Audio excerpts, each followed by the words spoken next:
Hello everybody and welcome to Outdoors Britain. In this episode we're going to head on down to my golf course permission for the first rabbit shoot of 2024. Before we get on their way, I'd just like to add that you should stay tuned for the end of the at the end of the video, because I'm going to do something a little bit different and a little bit new. So yeah, stay tuned for that. But for now, let's get on our way. And we've landed at the golf course. Now, some of you might remember in a previous video I mentioned that this permission is actually about an hour's drive from where I live. It didn't used to be from where I used to live, but now where I live it's an hour's drive. And I've just got down here and it's actually colder than it was at home. It's absolutely freezing, the ground's frozen. Yeah, there's frost everywhere. So I'm not sure how the 100KT is going to perform, because some of you might already know that PCP rifles do tend to sort of lose power and the zero kind of drops when it's freezing cold. So I think best thing we can do is put a target out and check zero and see how the rifle performs. See you in a bit. Right, I've just checked my zero. It was off a little bit, but it's back on now. So I'm going to get suited and booted, grab the game bag out the back, and head on out and try and get a lap in before it gets too cold. Yeah, so hopefully the next bit of footage you see will be on the pod.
And back to the car for a brew.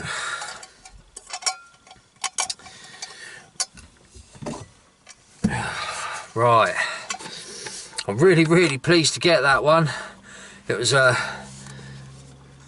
especially tonight, because it's been a really difficult, challenging one, if I'm honest. So yeah, it was a nice easy shot, 30 yards at the top of a bank. Only unfortunately I've decided to call it quits for a few reasons.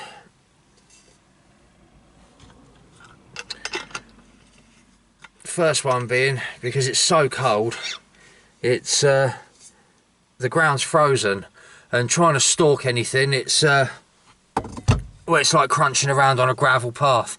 Doesn't matter how slow and quiet and gently and softly you try and move, it's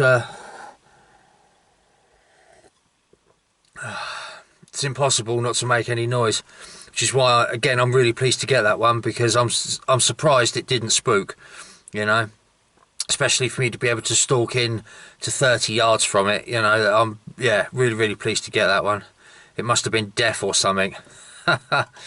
No, also, again, because of the temperature, another reason why I've decided to call it quits is because it's now so cold out there that the air cylinder on the rifle, it's so cold, it's like a ice cube, and the pressure's dropped in it. And bearing in mind, I've only fired off one shot, I've lost 20 bar of pressure. I started with about 170 and I'm down to about 150 now. So yeah, now I know the pressure's dropped in the tube. from experience and shooting all year round in the winter and stuff, I also know that means that now the pressure's dropped, so's my point of impact. But instead of risking injuring things, I think the safest thing to do is to just call it quits. And of course the third reason, which didn't help, was as you're about to see in the next bit of footage from the pod, that old boy that came in with his two dogs, now the pod doesn't pick up the sound, it only picks up like the video. And those two dogs that he had with him, had absolutely no recall, they weren't listening to him at all. And as you'll see, he's shining around that torch that's ridiculously bright, it's like a second sun, trying to find these dogs and round them up. Although I only recorded a couple of minutes of footage, I was actually sat there for half an hour watching and listening to him, trying to find and round his dogs up. Of course, by the time he'd shone that torch round all the warrens I wanted to try and get round tonight. And yeah, so everything was spooked anyway by the time he'd found his dogs and left. Yeah. So anyway, at least we got one, eh? Like I've said in plenty of other videos, one is always better than none. So yeah, the best thing to do now, I think, is finish my brew and head for home. See you when I get there.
And I'm home.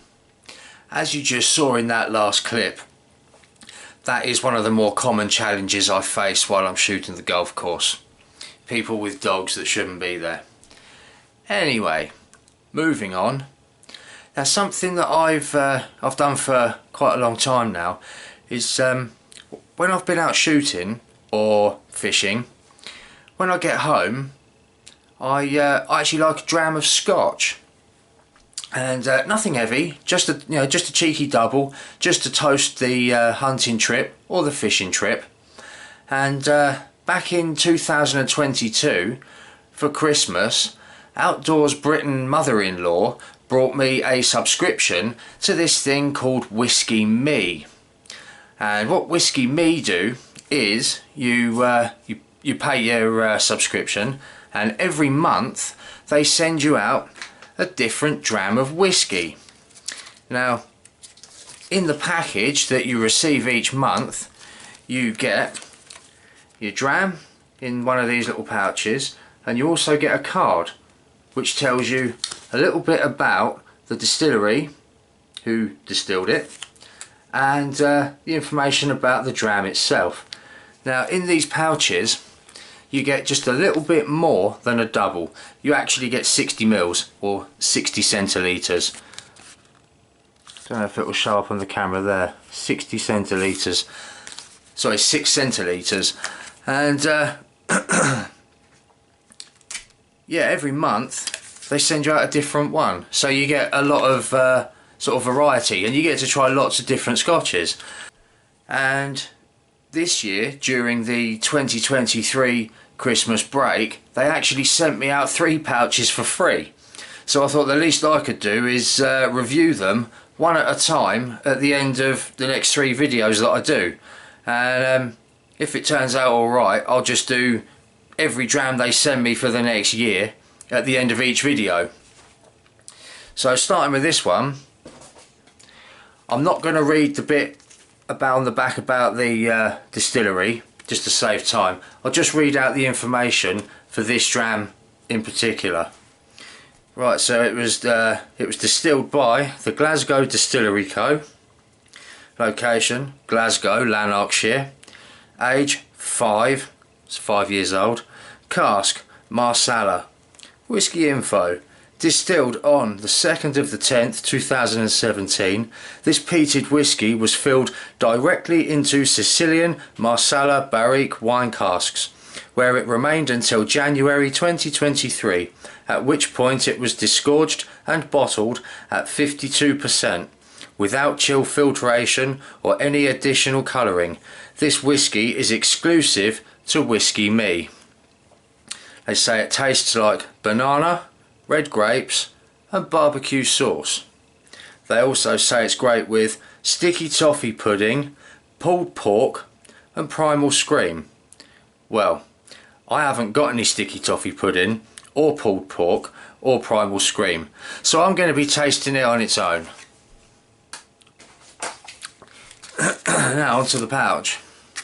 Let's get the lid off. And into my scotch glass it goes.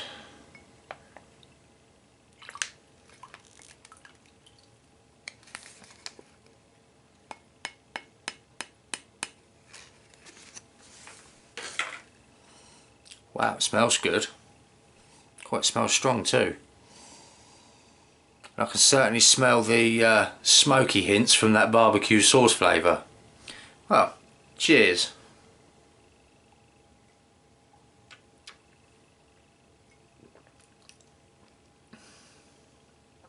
Wow, that's certainly a strong one at 52%, and yeah, I can certainly taste the smoky flavour from that barbecue sauce.